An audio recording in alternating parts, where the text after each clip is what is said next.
Praise be to God. ದೇವರಿಗೆ ಸ್ತೋತ್ರ. It's such a joy to come to your house and bring God's word.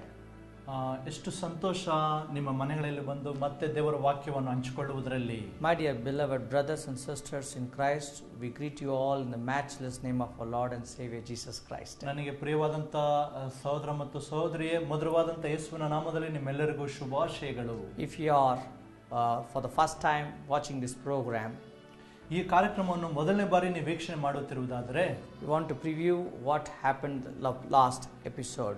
ಕಳೆದ episode ನಲ್ಲಿ ಏನು ನಡೆಯುತ್ತೆ ಎಂಬುದನ್ನು ನಿಮಗೆ ಹೇಳಲು ಇಷ್ಟಪಡುತ್ತೇವೆ. We are meditating on the series about the 12 important role of the Holy Spirit recorded in the Gospel of John. ಯೋಹನ ಸುವಾರ್ತೆಯಲ್ಲಿ 12 ಪವಿತ್ರಾತ್ಮನ ಕ್ರಿಯೆ ಬಗ್ಗೆ ಕೊಡಲ್ಪಟ್ಟಿದೆ. ಅದರ ಬಗ್ಗೆ ನಿಮಗೆ ನಾವು ಹೇಳಲು ಇಚ್ಛಿಸುತ್ತೇವೆ. Last week we meditated on 3 main roles of the Holy Spirit. ಪವಿತ್ರಾತ್ಮನ ಕ್ರಿಯೆ ಬಗ್ಗೆ 3 ಕಾರ್ಯಗಳನ್ನು ಹಂಚಿಕೊಂಡೆವು. One is about born again experience. ಒಂದು, ದೇವರಲ್ಲಿ ಮತ್ತೆ ಹುಟ್ಟಿ ಬರುವಂತಹ ಅನುಭವಗಳು. One is a new life in Christ. ಇನ್ನೊಂದು, ಎರಡನೇದಾಗಿ ಏನಂದ್ರೆ ಮತ್ತೆ ಯೇಸು ಸ್ವಾಮಿಯಲ್ಲಿ ನೂತನ ಜೀವಿತವನ್ನು ಪಡೆದುಕೊಳ್ಳುವಂತದ್ದು. The third one is the impartation of God's power. ಪವಿತ್ರಾತ್ಮನ ಶಕ್ತಿಯ ಬಗ್ಗೆ ನಾವು ನೋಡಿಕೊಂಡೆವು. And today ಇವತ್ತು we are going to even listen to 3 more things about. ಇವತ್ತು ಸಹ ನಾವು ಇನ್ನು 3 ಕಾರ್ಯಗಳ ಬಗ್ಗೆ ನಾವು ಹಂಚಿಕೊಳ್ಳಲಿದ್ದೇವೆ. Hallelujah. Hallelujah. Hallelujah. Hallelujah. Let us turn our scriptures, Gospel of John, 14th chapter, verse 26. ನಾವು 14ನೇ ಅಧ್ಯಾಯ 26ನೇ ವಾಕ್ಯ ಯೋಹನ ಸುವಾರ್ತೆಯನ್ನು ಅಲ್ಲಿ ತಿರುಗಿಸಿಕೊಳ್ಳೋಣ. 14th chapter of John's Gospel and 26th verse. ನಾವು ಯೋಹನ ಸುವಾರ್ತೆ 14:26ನೇ ವಾಕ್ಯವನ್ನು ನೋಡಿಕೊಳ್ಳೋಣ. But the Comforter, Counselor, Helper, Intercessor, Advocate, Strengthener, stand by, the Holy Spirit, whom the Father will send in my name, in my place, to represent me and to act upon my behalf. He will teach you all things, and he will cause you to recall, will remind you of, bring to your remembrance everything I have told you. ಆದರೆ ಆ ಸಹಾಯಕನು ಅಂದರೆ ಯೇಸುವಿನ ಹೆಸರಿನಲ್ಲಿ ಯೇಸು ಕಳಿಸಿಕೊಡುವ ಪವಿತ್ರಾತ್ಮ ನಿಮಗೆ ಎಲ್ಲವನ್ನು ಉಪದೇಶಿಸಿ ನಾನು ನಿಮಗೆ ಹೇಳಿದನಲ್ಲ ನಿಮಗೆ ನೆನಪಿಗೆ ತರುವನು. One of the beautiful roles of the Holy Spirit. ಪವಿತ್ರಾತ್ಮನ ಬಗ್ಗೆ ಕ್ರಿಯೆ ಬಗ್ಗೆ ಇಲ್ಲಿ ತುಂಬಾ ಸುಂದರವಾಗಿ ಕೊಡಲ್ಪಟ್ಟಿವೆ. Internal comforter, internal helper. ಆತನು ನಿತ್ಯ ಸಹಾಯಕನು ಮತ್ತು ಸಂತೈಸುವ ಆತನು. My friend used to share with me certain things. ನನ್ನ ಸ್ನೇಹಿತನು ಈ ರೀತಿಯಾಗಿ ಕೆಲವೊಂದು ಕಾರ್ಯವನ್ನು ಹಂಚಿಕೊಂಡರು. Some thoughts of life. ಅವರ ಜೀವಿತದ ನೆನಪುಗಳ ಬಗ್ಗೆ. One day he said that some people come into our life for a reason. ಅವರು ಬಂದು ಯಾವುದೋ ಒಂದು ಕಾರಣಕ್ಕಾಗಿ ನನ್ನ ಬಳಿಗೆ ಬಂದಿದ್ದರು. He said some come for reason, some come for season, and very few come with us for a lifetime. ಕೆಲವರು ಬಂದು ಕಾರಣಗಳಿಗಾಗಿ ಬರುತ್ತಾರೆ, ಕೆಲವರು ಬಂದು ಕಾಲಾವಧಿ ನಂತರ ಬರುತ್ತಾರೆ, ಕೆಲವರು ತುಂಬಾ ದಿನ ಕಳೆದು ಸಹ ಅವರು ಬರುತ್ತಾರೆ. My dear beloved brothers and sisters, ನನಗೆ ಪ್ರಿಯವಾದಂತ ಸಹೋದರ ಮತ್ತು ಸಹೋದರಿಯೇ, God has promised us that he will never ever leave us alone. ದೇವರು ನಮಗೆ ವಾಗ್ದಾನ ಮಾಡಿದರೆ ನಮ್ಮನ್ನು ಯಾವಾಗಲೂ ಒಬ್ಬಂಟಿಗರಾಗಿ ಆತನು ಬಿಡುವುದಿಲ್ಲ. Never ever he leaves us alone. ಆತನು ನಮ್ಮನ್ನು ಯಾವತ್ತೂ ಆತನು ಅನಾಥರಾಗಿ ಒಬ್ಬಂಟಿಗರಾಗಿ ಬಿಡುವುದಿಲ್ಲ. Might be the husband whom you trusted would have left you. ನಿಮ್ಮ ಗಂಡನ ನೀವು ನಂಬಿದ್ದೀರಾ, ಆದ್ರೆ ಆತನೇ ನಿಮ್ಮನ್ನು ಬಿಟ್ಟು ಹೋದರು. Might be your friend would have left you. ಒಂದು ವೇಳೆ ನಿಮ್ಮ ಸ್ನೇಹಿತನು ಬಿಟ್ಟು ಹೋಗಿರಬಹುದು. Might be your child would have left you. ನಿಮ್ಮ ಮಗು ನಿಮ್ಮನ್ನು ಬಿಟ್ಟು ಹೋಗಿರಬಹುದು. Might be your parents walked out of your life. ನಿಮ್ಮ ತಂದೆ ತಾಯಿಗಳೇ ನಿಮ್ಮ ಜೀವಿತದಲ್ಲಿ ಬಿಟ್ಟು ಹೋಗಿರಬಹುದು. But God never ever leaves you. ಆದ್ರೆ ದೇವರು ನಿಮ್ಮನ್ನು ಯಾವತ್ತೂ ಬಿಟ್ಟು ಹೋಗುವನಲ್ಲ. Holy Spirit gives us that close intimacy with God that he ensures his presence always with us. ಹಂಗಂದ್ರೆ ಪವಿತ್ರಾತ್ಮನು ನಿಮಗೆ ಯಾವಾಗಲೂ ದೇವರೊಟ್ಟಿಗೆ ಆತನ ಹತ್ತಿರಕ್ಕೆ ಬರುವಂತೆ ನಿಮಗೆ ಒಂದು ಸಂಬಂಧವನ್ನು ಕಲ್ಪಿಸಿಕೊಡ್ತಾನೆ. That's why he's been called as internal comforter, internal helper. ಆದ್ದರಿಂದಲೇ ಆತನಿಗೆ ಹೆಸರು ಕೊಡಲ್ಪಟ್ಟಿದೆ ನಿತ್ಯ ಸಹಾಯಕನು ಮತ್ತು ನಿತ್ಯ ಸಂತೈಸುವತನು. He will help you in the midst of your weakness. ನಿಮ್ಮ ಬಲಹೀನತೆಗಳಲ್ಲೂ ಸಹ ಆತನು ನಿಮಗೆ ಸಹಾಯ ಮಾಡ್ತಾನೆ. He will comfort you when you are going through brokenness. ನೀವು ಮುರಿದು ಹೋಗಂತ ಸಮಯದಲ್ಲೂ ಸಹ ಆತನು ನಿಮ್ಮನ್ನು ಆದರಿಸಿ ಸಂತೈಸುತ್ತಾನೆ. He will be aside when you are going alone in the path of desert.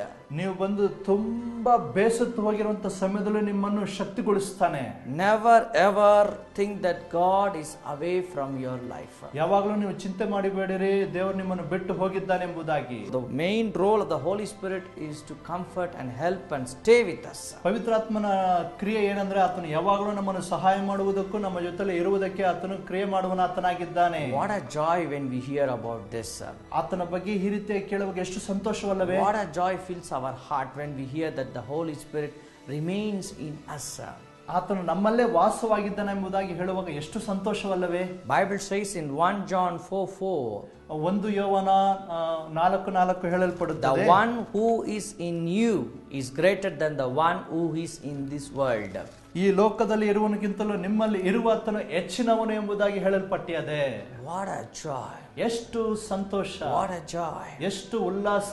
I feel as you have been watching this message with pain and tears, with complete lonely experiences. ಈ ಕಾರ್ಯಕ್ರಮ ನೋಡುತ್ತಿರುವಾಗ ನಾನು ಗ್ರಹಿಸ್ತೇನೆ, ಅನೇಕರು ಕೆಲವರು ಬಂದು ಈ ರೀತಿಯಾಗಿ ಒಬ್ಬಂಟಿತನದಿಂದಲೂ ದುಃಖದಿಂದಲೂ ತುಂಬಾ ಬೇಸತ್ತಿರುವಂತ ಅನುಭವದಿಂದ ನೀವು ನೋಡ್ತಾ ಇದ್ದೀರಾ. Holy Spirit is telling me to tell you, brother, tell you sister, that you are not alone in this journey. The hand of the Lord is upon your life. ಪವಿತ್ರಾತ್ಮನು ನನಗೆ ಹೇಳ್ತಾ ಇದ್ದಾನೆ, ಈ ಪ್ರಯಾಣದಲ್ಲಿ ನೀವು ಒಬ್ಬಂಟಿಗರಲ್ಲ, ಪವಿತ್ರಾತ್ಮನು ನಿಮ್ಮ ಜೊತೆಲಿ ಇದ್ದಾನೆ ಎಂಬುದಾಗಿ ಹೇಳು ಎಂಬುದಾಗಿ ನನಗೆ ಹೇಳ್ತಾ ಇದ್ದಾನೆ. No matter whatever you are going through in your personal life, ನಿಮ್ಮ ವ್ಯಕ್ತಿಗತವಾದ ಜೀವಿತದಲ್ಲಿ ನೀವು ಹೇಗೆ ಇದ್ದಿರಬಹುದು, He will never leave you. ಆದ್ರೆ ನಿಮ್ಮನ್ನ ಆತನು ಬಿಟ್ಟು ಬಿಡುವುದಿಲ್ಲ. The gift for the child of God is the Holy Spirit remains with them as the source of strength, as the source of their hopes in their lives.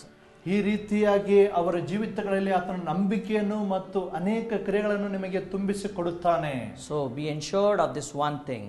ಇದರ ಬಗ್ಗೆ ನೀವು ತುಂಬಾ ನಿಶ್ಚಯ ಉಳ್ಳವರಾಗಿರಿ. God is with you. ದೇವರು ನಿಮ್ಮೊಟ್ಟಿಗಿದ್ದಾನೆ. He is our eternal helper, eternal comforter. ಆತನ ನಿತ್ಯ ಸಹಾಯಕನು ಮತ್ತು ಸಂತೈಸುವ ಆತನಾಗಿದ್ದಾನೆ. Hallelujah. Hallelujah. Might be you are watching this program, you have lost somebody. ನೀವು ಬಂದು ಯಾವುದೋ ಒಂದು ಕಳೆದುಕೊಂಡಂತ ಪರಿಸ್ಥಿತಿಯಲ್ಲಿ ಈ ಕಾರ್ಯಕ್ರಮ ನೋಡುತ್ತಿರಬಹುದು. I see a sister, you are watching this program, you just lost your husband who was so precious to you, and you are experiencing this loneliness, and very often you collect all the past memories and keep crying. ನೀವು ಬಂದು ಈ ಕಾರ್ಯಕ್ರಮ ನೋಡ್ತಾ ಇದ್ದೀರಾ, ಒಂದು ಸಹೋದರಿಯೇ, ನಿಮ್ಮ ಗಂಡ ನಿಮ್ಮನ್ನು ಬಿಟ್ಟು ಹೋಗಿದ್ದಾರೆ, ಕಳೆದು ಹೋದಂತ ಕಾರಣ ಎಲ್ಲ ನೀವು ಮತ್ತೆ ನೆನಪು ಮಾಡುತ್ತಾ ತುಂಬಾ ದುಃಖಭರಿತರಾಗಿ ಈ ಕಾರ್ಯಕ್ರಮ ನೋಡ್ತಾ ಇದ್ದೀರಾ. You are somewhere in your mid-40s. ನೀವು ಬಂದು ನಿಮ್ಮ ವಯಸ್ಸು ಒಂದು 40 ವಯಸ್ಸು ಇರಬಹುದು. The power of God is touching you right now. ಪವಿತ್ರಾತ್ಮನು ಈಗಲೇ ನಿಮ್ಮನ್ನು ಮುಟ್ಟುತ್ತಾ ಇದ್ದಾರೆ. He is your comforter. ಆತನೇ ನಿಮಗೆ ಸಂತೈಸುವಾತನು. He is your source for strength. ಆತನೇ ನಿಮಗೆ ಶಕ್ತಿಗೊಳಿಸುವಾತನು. He will help you to live in this world. ಆತನು ನಿಮ್ಮನ್ನು ಈ ಲೋಕದಲ್ಲಿ ಜೀವಿಸುವಂತೆ ನಿಮಗೆ ಮಾಡುತ್ತಾನೆ. He will help you to continue your journey. ಆತ ನಿಮಗೆ ಸಹಾಯ ಮಾಡ್ತಾನೆ ನಿಮ್ಮ ಪ್ರಯಾಣವನ್ನು ಮುಂದುವರಿಸುವಂತೆ. When people of Israel left Egypt, Holy Spirit, the fire pillar and the cloud pillar were continuing them. ಹಾಗಂದ್ರೆ ಐಗುಪ್ತ ದೇಶದ ಇಸ್ರಾಯೇಲರು ಹೊರಟು ಬಂದಾಗ ಪವಿತ್ರಾತ್ಮನೇ ಅವರಿಗೆ ಮೇಘ ಸ್ತಂಭವಾಗಿಯೂ ಅಗ್ನಿ ಸ್ತಂಭವಾಗಿ ಕಾಣಿಸಲ್ಪಟ್ಟನು.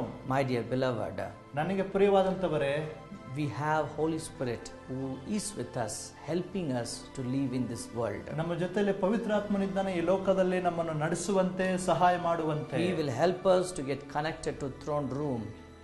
ಆತನು ಬಂದು ಆ ದೇವರೊಟ್ಟಿಗೆ ಸಂಪರ್ಕಗೊಳ್ಳುವಂತೆ ನಮಗೆ ಸಹಾಯ ಮಾಡ್ತಾನೆ. He will help us to pass by all difficult situations in our life. ಎಲ್ಲ ಕಠಿಣವಾದ ಸನ್ನಿವೇಶದಲ್ಲೂ ಅದನ್ನು ಹಾದು ಹೋಗುವಂತ ಪವಿತ್ರಾತ್ಮನು ನಮಗೆ ಸಹಾಯ ಮಾಡ್ತಾನೆ. The second blessing which you are going to meditate today is, ಇವತ್ತು ಎರಡನೇದಾಗಿ ನೀವು ಯಾವುದನ್ನು ಅಧ್ಯಯನ ಮಾಡಿಕೊಳ್ಳುತ್ತೇವೆ ಅಂದರೆ, He is a teacher of truth. ನಮಗೆ ಆತನು ಉಪದೇಶ ಮತ್ತು ಕಲಿಸುವಾತನಾಗಿದ್ದಾನೆ. In this world there is no truth. ಈ ಲೋಕದಲ್ಲಿ ನಮಗೆ ಸತ್ಯವೇ ಇಲ್ಲ. The only teacher is Holy Spirit, who is teaching us through churches and through God's children. ದೇವರ ಮಕ್ಕಳ ಮುಖಾಂತರ, ಸಭೆಗಳ ಮುಖಾಂತರವೇ ಸತ್ಯಾಂಶಗಳನ್ನು ಪವಿತ್ರಾತ್ಮ ನಮಗೆ ತಿಳಿಯಪಡಿಸ್ತಾನೆ. ಅದನ್ನು ಬಿಟ್ಟರೆ ಬೇರೆ ಯಾವುದು ನಮಗೆ ಕಲಿಸಿಕೊಡುವುದಿಲ್ಲ. John chapter 14 verses 19 and 26. ನಮಗೆ ಬಂದು 19ನೇ ವಾಕ್ಯ ಮತ್ತು 26ನೇ ವಾಕ್ಯ ಈ ರೀತಿಯಾಗಿ ಹೇಳುತ್ತದೆ. And then John chapter 15 verses 26. ನಮಗೆ 15ನೇ ಅಧ್ಯಾಯ ಮತ್ತು 26ನೇ ವಾಕ್ಯ ಯೋಹಾನ ಸುವಾರ್ತೆಯಲ್ಲಿ And then chapter 16 verses 26. ನಮಗೆ 16, 26 ಸಹ ಅದೇ ರೀತಿಯಾಗಿ ಹೇಳುತ್ತದೆ. All these verses ಈ ವಾಕ್ಯಗಳೆಲ್ಲವೂ remains us about the teachings of the Holy Spirit. ಪವಿತ್ರಾತ್ಮ ನಮಗೆ ಕಲಿಸುತ್ತಾನೆ ಎಂಬುದಾಗಿ ಹೇಳಲ್ಪಟ್ಟಿದೆ. He is the teacher of truth. ನಮಗೆ ಆತನು ಪ್ರಬೋಧನೆ ಮಾಡುತ್ತಾನೆ ಸತ್ಯಾಂಶಗಳ ಬಗ್ಗೆ. He teaches us the truth of God. ದೇವರ ಸತ್ಯವನ್ನು ನಮಗೆ ಆತನು ತಿಳಿಸುತ್ತಾನೆ. When you read the scriptures with the light of the Holy Spirit, you get new revelations from the Lord. ಪವಿತ್ರಾತ್ಮನಿಂದ ನಾವು ಸತ್ಯವೇದಗಳನ್ನು ಓದುವಾಗ ದೇವರಿಂದ ನಾವು ಬೆಳಕನ್ನು ಪಡೆದುಕೊಳ್ಳುತ್ತೇವೆ. When you hear messages with the help of the Holy Spirit, that becomes a lesson to your life.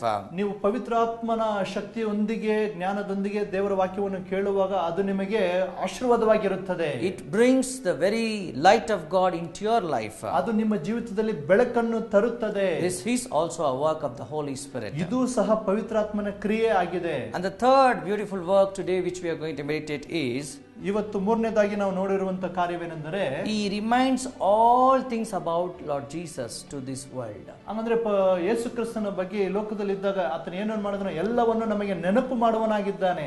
John 14th chapter 26th verse. ಯೋಹಾನನ ಸುವಾರ್ತೆ 14:26ನೇ ವಾಕ್ಯದಲ್ಲಿ, But the Comforter, Counselor, Helper, Intercessor, Advocate, Strengthener, Standby, the Holy Spirit whom the Father will send in my name, in my place, to represent me and to act on my behalf. He will teach you all things, and He will cause you to recall, will remind you of bringing to your remembrance everything I have told you. ನಾನು ನಿಮಗೆ ಹೇಳಿದ್ದನ್ನೆಲ್ಲ ಆತನು ಕಳಿಸಿಕೊಡುತ್ತಾನೆ ಎಂಬುದಾಗಿ ಹೇಳಲ್ಪಟ್ಟಿದೆ ಆ ವಾಕ್ಯದಲ್ಲಿ. Hallelujah. Hallelujah. He will bring to your remembrance all things which Jesus wants to tell you. ಯೇಸು ಸ್ವಾಮಿ ನಿಮಗೆ ಏನೇನು ಹೇಳಿದ್ರು ಎಲ್ಲವನ್ನು ಆತನು ಮತ್ತೆ ಮತ್ತೆ ನಿಮಗೆ ನೆನಪು ಮೂಡಿಸುತ್ತಾನೆ ಪವಿತ್ರಾತ್ಮನು. What a joy. ಎಷ್ಟು ಸಂತೋಷ. What a joy. ಎಷ್ಟು ಸಂತೋಷ.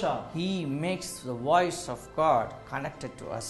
ಆತನು ನಮಗೆ ಒಂದು ದಾರಿಯನ್ನು ತೋರಿಸುತ್ತಾನೆ ಯೇಸು ಸ್ವಾಮಿಯ ಸ್ವರವನ್ನು ಕೇಳುವಂತೆ. The voice of God will start ringing into your heart constantly with the help of the Holy Spirit. ದೇವರ ಶಬ್ದವನ್ನು ಮತ್ತೆ ಮತ್ತೆ ಕೇಳುವಂತೆ ಪವಿತ್ರಾತ್ಮನೇ ನಿಮಗೆ ಸಹಾಯ ಮಾಡುತ್ತಾನೆ. God is a God who speaks. ದೇವರು ಯಾರಂದ್ರೆ ದೇವರು ನಮ್ಮೊಟ್ಟಿಗೆ ಮಾತನಾಡುವಂತ ದೇವರಾಗಿದ್ದಾನೆ. The same gospel, John the 10th chapter, Jesus said, my sheep shall hear my voice. 10ನೇ ಅಧ್ಯಾಯದಲ್ಲಿ ಯೋಹಾನ ಸುವಾರ್ತೆಯಲ್ಲಿ ಹೇಳುತ್ತಾನೆ, ನನ್ನ ಕುರಿಯು ನನ್ನ ಸ್ವರವನ್ನು ಕೇಳುತ್ತದೆ ಎಂಬುದಾಗಿ. My sheep shall hear the voice of God. ನನ್ನ ಕುರಿಯು ನನ್ನ ಶಬ್ದವನ್ನು ಕೇಳುತ್ತದೆ ಎಂಬುದಾಗಿ ಹೇಳಲ್ಪಟ್ಟಿದೆ. My dear beloved brothers and sisters, ನನಗೆ ಪ್ರಿಯವಾದಂತ ಸಹೋದರ ಮತ್ತು ಸಹೋದರಿಯೇ, are you really eager to listen from God? ದೇವರ ವಾಕ್ಯವನ್ನು ಕೇಳುವುದಕ್ಕೆ ನೀವು ಹಂಬಲಿಸುತ್ತೀರಾ? Are you really eager to listen His voice? ದೇವರ ವಾಕ್ಯವನ್ನು ದೇವರ ಸ್ವರವನ್ನು ಕೇಳುವುದಕ್ಕೆ ಕುತೂಹಲದಿಂದಿದ್ದೀರಾ? Once one person came to me and asked me a question. ಒಬ್ಬ ವ್ಯಕ್ತಿ ಬಂದು ನನ್ನ ಬಳಿಯಲ್ಲಿ ಬಂದು ಒಂದು ಪ್ರಶ್ನೆಯನ್ನು ಕೇಳಿದರು. Pastor, people say God is speaking, but I am not able to recognize the voice of God. ಅನೇಕರು ಹೇಳುತ್ತಾರೆ ದೇವರು ಮಾತಾಡುತ್ತಾರೆ ಅಂದ್ರೆ ನನಗೆ ಅದನ್ನು ಗ್ರಹಿಸಿಕೊಳ್ಳುವುದಕ್ಕೆ ಆಗುವುದಿಲ್ಲ ಎಂಬುದಾಗಿ ಒಂದು ವ್ಯಕ್ತಿ ಹೇಳಿದ್ರು. Is that true? ಅದು ನಿಜನಾ? Is God still speaking? ದೇವರು ಇನ್ನು ಮಾತಾಡ್ತಾ ಇದ್ದಾರಾ? There are many people in this question. ಈ ರೀತಿಯಾಗಿ ಅನೇಕರಲ್ಲಿ ಈ ಪ್ರಶ್ನೆ ಇರಬಹುದು. Someone once listening to one prophet, he said, I don't believe in prophecy. ಕೆಲವರು ಹೇಳುತ್ತಾರೆ ಈ ರೀತಿಯಾಗಿ ನಾನು ಪ್ರವಾದನೆಗಳನ್ನು ನಂಬುವುದಿಲ್ಲ ಎಂಬುದಾಗಿ. And the prophet smiled at him and said, I didn't ask you to believe my prophecy. ಆ ಪ್ರವಾದಿ ಬಂದು ಹೇಳಿದ್ರು, ನೀನು ಬಂದು ನನ್ನ ಪ್ರವಾದ ನಂಬಬೇಕೆಂದು ನಾನು ಹೇಳಲಿಲ್ಲ. It's up to you. ಅದು ನಿನಗೆ ಬಿಟ್ಟಿದ್ದು. Either you be open to God's voice or not open to God's voice. ನೀವು ದೇವರ ವಾಕ್ಯಕ್ಕೆ ನೀವು ಕಿವಿಗೊಡ್ರಿ, ಇಲ್ಲದಿದ್ರೆ ಬಿಡ್ರಿ. My dear beloved brothers and sisters, ನನಗೆ ಪ್ರಿಯವಾದಂತ ಸಹೋದರ ಮತ್ತು ಸಹೋದರಿಯೇ, if you are really eager to listen from God, ನಿಮಗೆ ನಿಜವಾಗ್ಲೂ ದೇವರ ಸ್ವರವನ್ನು ಕೇಳಬೇಕಾದ ಆಸಕ್ತಿ ಇದೆಯಾ? Holy Spirit will bring the very voice of God into your heart. ಪವಿತ್ರಾತ್ಮನು ದೇವರ ಶಕ್ತಿಯನ್ನು ನಿಮ್ಮ ಹೃದಯದಲ್ಲಿ ಮಾತನಾಡೋದಕ್ಕೆ ಆತನಿಂದ ಸಾಧ್ಯ. He speaks through His word. ಆತನು ತನ್ನ ವಾಕ್ಯದಿಂದ ಮಾತಾಡುತ್ತಾನೆ. He speaks through His servants. ಆತನ ಸೇವಕರ ಮುಖಾಂತರ ಮಾತಾಡುತ್ತಾನೆ. He speaks through various channels of dreams and visions. ಅನೇಕ ಈ ರೀತಿಯಾಗಿ ಕನಸುಗಳು ಮತ್ತು ಸ್ವಪ್ನಗಳ ಮುಖಾಂತರ ದರ್ಶನಗಳ ಮುಖಾಂತರ ಆತನು ಮಾತಾಡುತ್ತಾನೆ. Our God is a God who speaks to us. ನಮ್ಮ ದೇವರು ಮಾತನಾಡುವಂತ ದೇವರು ನಮ್ಮೊಟ್ಟಿಗೆ. In the Old Testament times, the voice of God was rarely heard by the people. ಹಳೆ ಒಡಂಬಡಿಕೆಯಲ್ಲಿ ನೋಡುವಾಗ ದೇವ ಜನರು ದೇವರ ವಾಕ್ಯವನ್ನು ನಿಜವಾಗ್ಲೂ ಕೇಳಿದ್ರು. They were very rarely hearing that voice of God. ಆದ್ರೆ ಯಾವಾಗಲೂ ಒಂದ್ಸಲ ದೇವರ ಸ್ವರವನ್ನು ಕೇಳ್ತಾ ಇದ್ರು. But through Christ, ಆದ್ರೆ ಯೇಸು ಕ್ರಿಸ್ತನ ಮುಖಾಂತರ, in this New Testament time, ಆದ್ರೆ ಈ ಹೊಸ ಒಡಂಬಡಿಕೆ ಕಾಲದಲ್ಲಿ everyone can hear the voice of God on daily basis. ಪ್ರತಿ ಒಬ್ಬರು ದೇವರ ವಾಕ್ಯವನ್ನು ಕೇಳಬಹುದು, ಪ್ರತಿದಿನವೂ ಕೇಳಬಹುದು. That is the blessedness of this new covenant. ಅದೇ ಹೊಸ ಒಡಂಬಡಿಕೆ ಒಂದು ಆಶೀರ್ವಾದ. In the Old Testament times, only a particular prophet, particular priest, particular person was able to recognize the voice of God. ಹಳೆ ಒಡಂಬಡಿಕೆ ಕಾಲದಲ್ಲಿ ನೋಡುವಾಗ ನಿರ್ದಿಷ್ಟವಾದಂತಹ ಪ್ರವಾದಿ, ನಿರ್ದಿಷ್ಟವಾದಂತಹ ಒಂದು ಯಾಜಕರು, ನಿರ್ದಿಷ್ಟವಾದಂತಹ ಕಾಲಗಳು ಮಾತ್ರ ಹಳೆ ಒಡಂಬಡಿಕೆಯಲ್ಲಿ ಕೊಡಲ್ಪಟ್ಟಿತ್ತು. But the word of God says that you are the royal priesthood, you are the chosen one, and you have the privilege of hearing the voice of God. ಆದರೆ ಹೊಸ ಒಡಂಬಡಿಕೆಯಲ್ಲಿ ಹೇಳುತ್ತದೆ, ನೀವು ರಾಜವಂಶಸ್ಥರು, ನೀವು ದೇವರ ಯಾಜಕರು ಎಂಬುದಾಗಿ ಹೇಳಲ್ಪಟ್ಟಿದೆ. My dear friends, I want to ensure you the Lord is speaking through His word. ನನ್ನ ಪ್ರಿಯ ಸ್ನೇಹಿತರೆ, ನಿಜವಾಗಲೂ ನಿಮಗೆ ನಿಶ್ಚಯವಾಗಿ ಹೇಳುತ್ತೇನೆ, ದೇವರ ವಾಕ್ಯದ ಮುಖಾಂತರ ಆತನು ನಿಮ್ಮೊಟ್ಟಿಗೆ ಮಾತಾಡುತ್ತಾನೆ. He is eagerly waiting to speak to you even today. ಆತನು ಕುತೂಹಲದಿಂದ ನಿಮ್ಮೊಟ್ಟಿಗೆ ಮಾತನಾಡಲು ಆತನು ನಿಂತಿದ್ದಾನೆ. His word can transform your life. ಆತನ ವಾಕ್ಯಗಳು ನಿಮ್ಮ ಜೀವಿತವನ್ನು ಬದಲಾಯಿಸುತ್ತವೆ. His instructions can change your mindset. ಆತನ ಎಲ್ಲ ನಿಬಂಧನೆಗಳು ನಿಮ್ಮ ಜೀವಿತ ಮತ್ತು ಮನಸ್ಸನ್ನು ಬದಲಾಯಿಸುತ್ತದೆ. His voice can enlighten your inner person. ಆತನ ಮಾತುಗಳು, ಸ್ವರಗಳು ನಿನ್ನ ಒಳ ಮನುಷ್ಯನನ್ನು ಬದಲಾಯಿಸುತ್ತದೆ. His word will bring the heavenly wisdom into your life.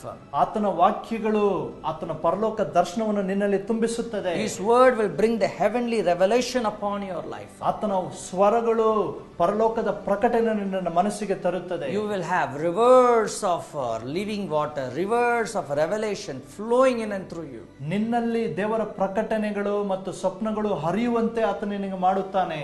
What a blessedness that is. ಎಷ್ಟು ದೊಡ್ಡ ಆಶೀರ್ವಾದ ಆತನದು. What a blessedness. ಎಷ್ಟು ಆಶೀರ್ವಾದ. It is a privilege. ಅದು ನಮಗೆ ಭಾಗ್ಯಕರ. It is a great privilege. ಅದು ನಮಗೆ ದೊಡ್ಡ ಭಾಗ್ಯಕರ. To hear God's voice on daily basis. ನಾವು ಪ್ರತಿದಿನ ಜೀವಿತದ ದೇವರ ವಾಕ್ಯವನ್ನು ಕೇಳುವಂತದ್ದು. On daily basis we hear all unwanted voices in our life. ನಮ್ಮ ಜೀವಿತಗಳಲ್ಲಿ ಬೇಕಿಲ್ಲದ ಮಾತುಗಳನ್ನು ನಾವು ಅನೇಕ ಸಮಯದಲ್ಲಿ ಕೇಳುತ್ತೇವೆ. Words which will discourage us. ನಮ್ಮನ್ನು ತುಂಬಾ ನಿಶ್ಶಕ್ತಿ ಮಾಡುವಂತ ಮಾತುಗಳು. Words which will put us in fear.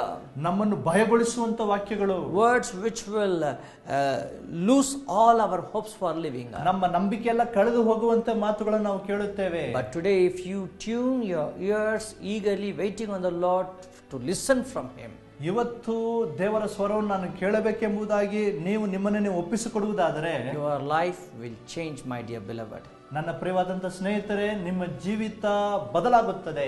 Our life will start to blossom. ನಮ್ಮ ಜೀವಿತ ಅದು ಹಾಗೆ ಚಿಗುರಿ ಬರುತ್ತದೆ.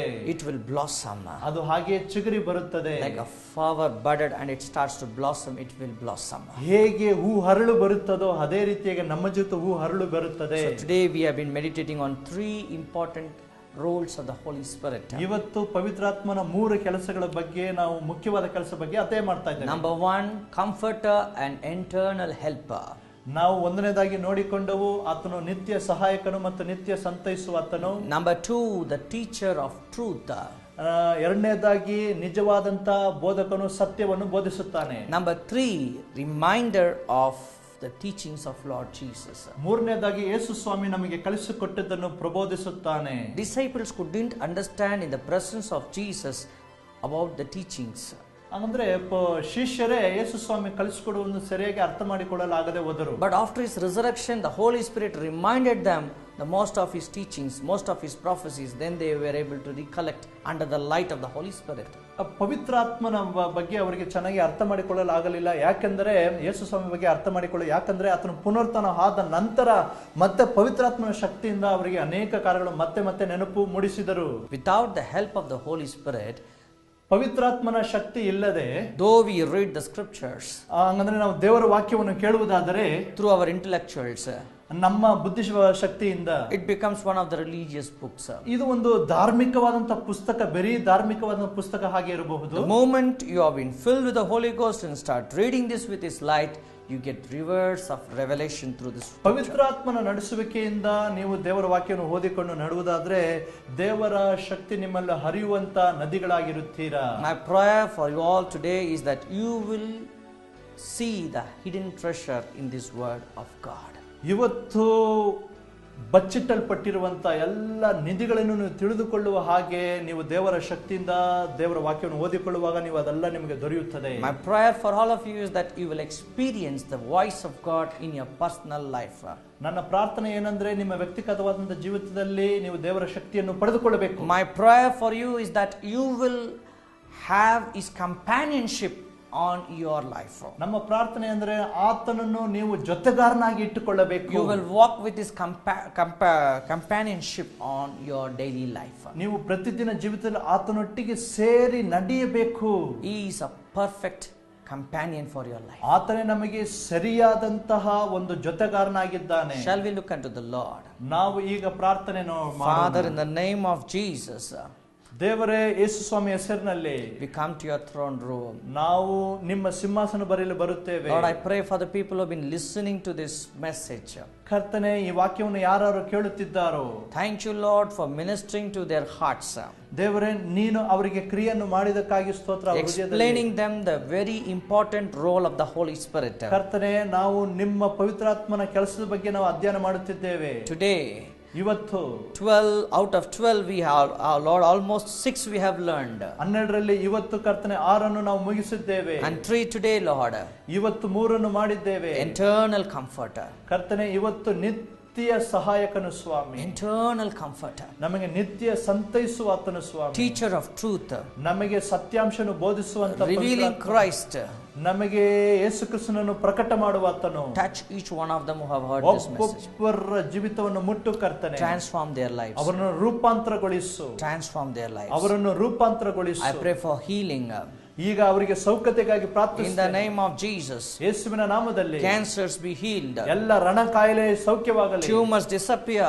ಎಲ್ಲ ಗಡ್ಡೆಗಳು ಮರೆಯಾಗಲಿ. Arthritis get healed in Jesus name. ಯೇಸುವಿನ ನಾಮದಲ್ಲಿ ಎಲ್ಲ ಆರ್ಥ್ರೈಟಿಸ್ ರೋಗ ಗುಣವಾಗಲಿ. Asthma be healed. ಎಲ್ಲ ಮೂರ್ಛೆ ರೋಗ ಸುಖವಾಗಲಿ. Migraine be healed. ತಲೆನೋವುಗಳು ಸುಖವಾಗಲಿ.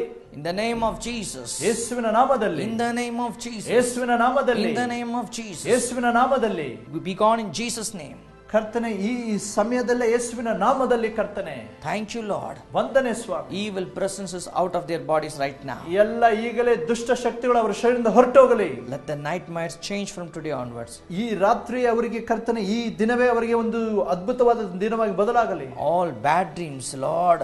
ಎಲ್ಲ ಕೆಟ್ಟ ಕನಸುಗಳು, Lord, deliver them from that bad dreams. ಆ ಕೆಟ್ಟ ಕನಸಿಂದ ಅವರನ್ನು ಬಿಡಿಸು. Thank you, Lord. ವಂದನೆ ಸ್ವಾಮಿ. Thank you for this miracles. ಈ ಅದ್ಭುತಕ್ಕಾಗಿ ಸ್ತೋತ್ರ ಸ್ವಾಮಿ. In Jesus name. ಯೇಸುವಿನ ನಾಮದಲ್ಲಿ. In Jesus name. ಯೇಸುವಿನ ನಾಮದಲ್ಲಿ. Amen. Amen. My dear beloved, ನನ್ನ ಪ್ರಿಯರೇ, you have received the blessings through this message. ನೀವು ಈ ಕಾರ್ಯಕ್ರಮ ಮುಖಾಂತರ, ಈ ಸಂದೇಶದ ಮುಖಾಂತರ ಆಶೀರ್ವಾದ ಹೊಂದಿದ್ದೀರಾ. Call us and let us know the miracles you have received. ನೀವು ನಮಗೆ ದೂರವಾಣಿ ಸಂಖ್ಯೆಯಿಂದ ಮಾತನಾಡಿರಿ, ನಿಮ್ಮ ಅದ್ಭುತವನ್ನು ಹೇಳಿರಿ. And also send us your prayer request so that we can pray on behalf of you for the glory of God. ದೇವರ ನಾಮ ಮಹಿಮೆಗಾಗಿ ನಿಮ್ಮ ಎಲ್ಲ ಪ್ರಾರ್ಥನೆ ವಿಜ್ಞಾಪನೆ ನಮಗೆ ತಿಳಿಸಿರಿ, ನಾವು ನಿಮಗಾಗಿ ಪ್ರಾರ್ಥಿಸುತ್ತೇವೆ. If you are in town, you can join us in worship and glorify God together. ನೀವು ಇದೇ ಪಟ್ಟಣದಲ್ಲಿ ಇರುವುದಾದರೆ ನಮ್ಮೊಟ್ಟಿಗೆ ಸೇರಿರಿ, ನಾವೆಲ್ಲರೂ ಸೇರಿ ಒಟ್ಟಾಗಿ ದೇವರ ನಾಮವನ್ನು ಮಹಿಮೆ ಪಡಿಸೋಣ. If you are watching this program for the first time, keep watching this program in the same channel. ಈ ಕಾರ್ಯಕ್ರಮವನ್ನು ನೀವು ಮೊದಲನೇ ಬಾರಿ ನೋಡುತ್ತಿರುವುದಾದರೆ ಬರುವ ವಾರದಲ್ಲೂ ಇದೇ ಚಾನೆಲ್ ಮುಖಾಂತರ ನೀವು ಮತ್ತೆ ನೋಡಿರಿ. May the Lord exalt you and bless you. ದೇವರು ನಿಮ್ಮನ್ನು ಉದ್ಧರಿಸಲಿ, ಆಶೀರ್ವದಿಸಲಿ. If you have been led by the Spirit to sponsor this program, please come forward. I am very sure the Lord will bless you for this sowing. ನಿಮಗೆ ಪವಿತ್ರಾತ್ಮನು ಮಾತನಾಡಿ ಈ ಸೇವೆಗಾಗಿ ನೀವು ಸಹಾಯ ಮಾಡಲು ಹೆಚ್ಚಿಸುವುದಾದರೆ ನೀವು ಮುಂದೆ ಬನ್ನಿರಿ, ದೇವರು ನಿಮ್ಮನ್ನು ಆಶೀರ್ವದಿಸಲಿ. And if you have a particular testimony to be shared, please share so that others will also get edified through your testimonies which you have been receiving through this program. ಈ ಕಾರ್ಯಕ್ರಮ ಮುಖಾಂತರ ನೀವೇನಾದರೂ ಸಾಕ್ಷಿಯನ್ನು ಇಟ್ಟುಕೊಂಡು ನಾನು ಹೇಳಬೇಕೆಂದು ಇಚ್ಛಿಸುವುದಾದರೆ, ನೀವು ಹೇಳುವುದಾದರೆ ಅದು ಅನೇಕರಿಗೆ ಭಕ್ತಿ ವೃದ್ಧಿಯಾಗಿ ಕಾಣಲ್ಪಡುತ್ತದೆ. ದೇವರು ನಿಮ್ಮನ್ನು ಆಶೀರ್ವದಿಸಲಿ. May the Lord bless you and keep you in His peace. ದೇವರು ನಿಮ್ಮನ್ನು ಆಶೀರ್ವದಿಸಲಿ ಆತನ ಶಾಂತಿ ಸಮಾಧಾನದಿಂದ. Thank you for watching this program. ಈ ಕಾರ್ಯಕ್ರಮ ನೋಡಿದಕ್ಕಾಗಿ ವಂದನೆಗಳು. May the grace of the Lord be upon you. ದೇವರ ಕೃಪೆ ನಿಮ್ಮೊಟ್ಟಿಗಿರಲಿ. Amen. ಆಮೆನ್.